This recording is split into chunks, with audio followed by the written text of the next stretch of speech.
મારા પત્નીએ મને કીધેલું, મને મારા એકવાર લગ્ન થયા હતા,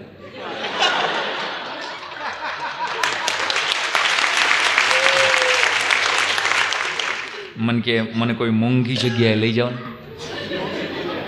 મોંઘી જગ્યાએ લઈ જાઓ ને, મને કહી એ,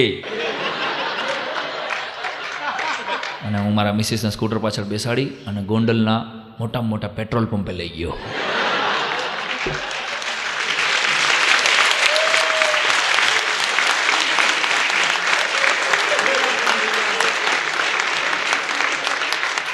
મેં કીધું ગાંડી, મારા માટે અટાણે મોંઘામાં મોંઘી જગ્યા આ છે, 80 રૂપિયાનું લીટર થઈ ગયું.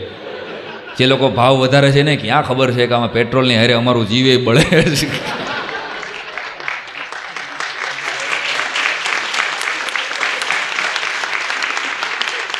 સાહેબ 80 રૂપિયાનું, મને મારા મિસિસ એટલું જ કીધું મને કે 80 રૂપિયાનું થઈ ગયું, આપણને શું ફેર પડે છે? આપણને કંઈ ફેર નથી પડતો, આપણે ગાડીઓ છે, આપણે ઘરે જવું પડે. મને કે આપણને શું ફેર પડે છે? 80 રૂપિયા લીટર થાય, આપણે તો 100 રૂપિયાનું જ પુરાવી છે ને.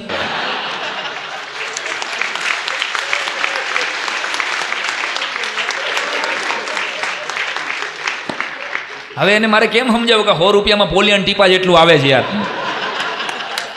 અને અમારો આ કેસેટનો લેખક અતુલ પંડ્યા, એકવાર વધાવો એને જોરદાર તમે કરતા.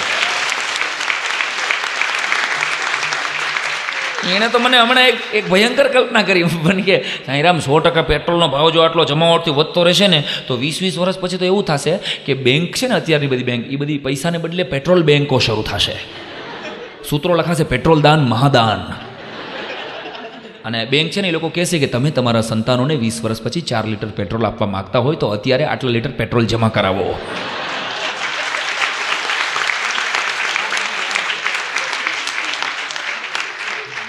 પેટ્રોલની બેંકું થશે. અને છોકરા વાતો કરશે, તમારા બાપાએ કાંઈ જમા કરાવ્યું? પેલા કહે હા કરાવ્યું તો તું, પણ ઉડી ગયું અમારે.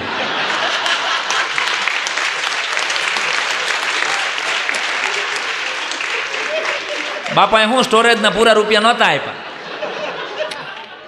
કરોડપતિને જે લગ્ન ટાણે છે ને, ઓલા જેમ ઓલા ને કાજુ ને કિસમિસ અત્યારે ભેટમાં આપે, કંકોત્રી સાથે ઘણા મોટા મોટી પાર્ટીઓ આપે, એમ 20 વર્ષ કે 25 વર્ષ પછી પેટ્રોલનો ભાવ 5000 લીટર થઈ જાય ગેરંટી. એટલે તો 100% એટલે અત્તરના પૂંભડાની જગ્યાએ પેટ્રોલના પૂંભડા આપશે.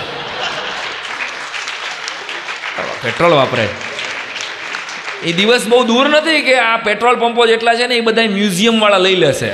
અને મ્યુઝિયમની જેમ આપણે આપણા છોકરાઓને લઈને જાશું, બેટા જો આ પેટ્રોલ પંપ કહેવાય, અહીંયા અમે 80 રૂપિયા લીટર પુરાવતા હતા, તમારા તો ભાગમાં નથી. અને ત્યારે આપણી પેઢી આપણને અંગ્રેજીમાં એક મસ્ત ગાળ દઈને કહે છે કે પપ્પા તમે હાંચવું નહીં ને એટલે અમે પેટ્રોલ વગરના રહ્યા, લખી લેજો.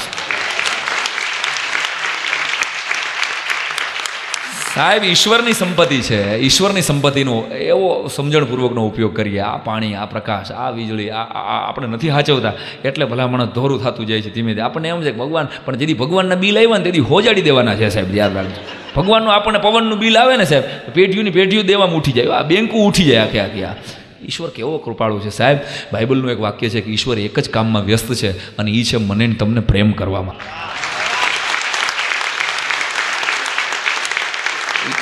તો મુશળધાર વરસે છે સાહેબ, પણ આપણે રેનકોટ કાઢવા નથી, છતરીઓ રાખીને. મને કે ક્યાંય છે નહીં, પલળ્યો નહીં, પલળ તું ન પડે, તારી પેઢી ન પલળે કોઈ દી, કોરો જ નીકળ્યો તું. હા, ઈશ્વર વરસે છે સાહેબ. આટલો પ્રેમ, આટલો આશીર્વાદ, આવું શરીર, આવો સરસ દેહ આપ્યો ભગવાનને. થેન્ક યુ કેવું ફરી વાર કહું છું. અને હું તો ઈશ્વરને પ્રાર્થનામાં કોઈ દી માગતો નથી, ભગવાનને ખાલી એટલું જ કહું છું કે હે ઈશ્વર, હે પરમાત્મા, આવતો અવતાર કદાચ મને માણા ન બનાવે અને પથ્થર બનાવે ને તો ગુજરાતની માટીનો પથ્થર બનાવે સાહેબ.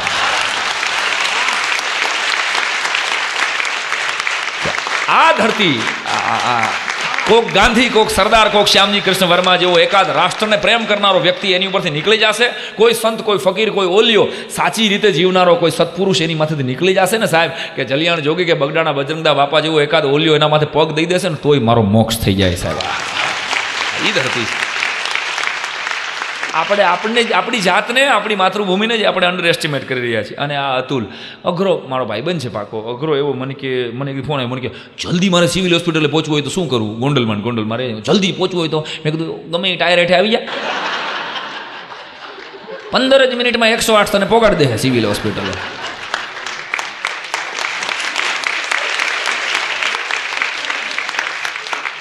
જલ્દી સુધી પહોંચો. અમુક માણસો ને ઉતાવળ, અતુલને ઉતાવળ બહુ બધું જટ ઉતાવળ. હા, એમાં અતુલની વાત નીકળી છે એટલે કહી દો, આ વાત એને ન કહેતા. અમારા આખા ગ્રુપમાં નામથી પતિ પત્નીને બોલાવવાની જો કોઈ શરૂઆત કરી હોય ને તો એ અતુલે કરી, નામથી બોલાવવાની શરૂઆત. અમે બધાય હવે બોલીશ, અમારામાં શરૂઆત એને કરી. હવે તો બધું બદલતું જાય છે ને, જમાનો બદલતો જાય છે. પહેલાં નામથી ન બોલાવતા, 10 પુરુષો બેઠા હોય ને એક બેન આવીને એમ કે સાંભળ્યું એટલે એના ઘરવાળા જ ઊભા થાય, નકર સાંભળ્યું જ બધા હોય.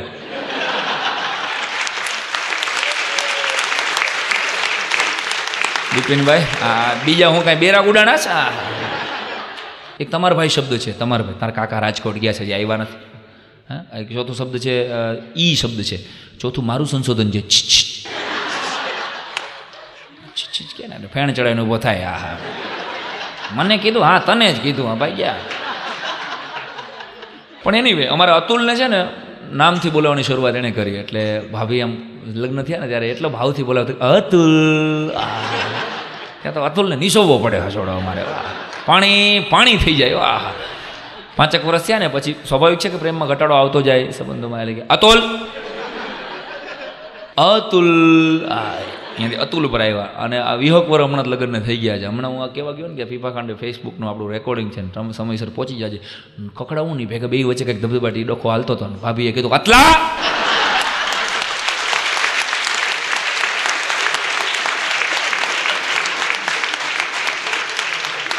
આ તો વાત અતુલની છે, બાકી તમારી બધાની આ જ વાસ્તવિકતા છે. અતુલથી અતલા સુધીની યાત્રા, આનું નામ જીવન મારા વાલા.